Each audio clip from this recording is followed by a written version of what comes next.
In today's video, I'll be showing you how to insert an SD card into the Samsung Galaxy A35 5G. So grab your SD card, and you'll also need a SIM ejector tool. So once you've got both items, you need to look for the SIM tray on your phone. So on the A35, the SIM tray is at the top. So all you need to do is grab the ejector tool, and then on the pointed end, place it inside that hole, and then push down gently. Once the SIM tray pops up, you'll also see a notification on your device saying that your card tray has been removed.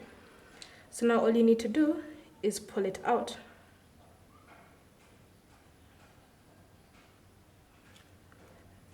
Then from here, you should see two spaces.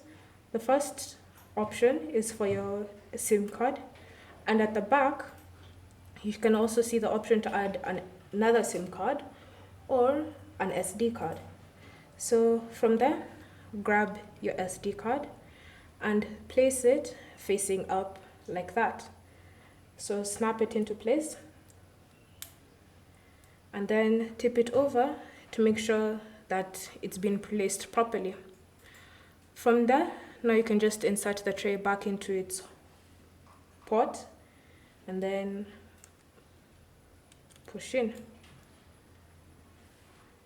Once the SD card has been inserted, simply open the My Files app, and underneath the section labeled Storage, you should see your SD card. Thank you for watching. If you have any questions or comments, leave them down below and we'll get back to you.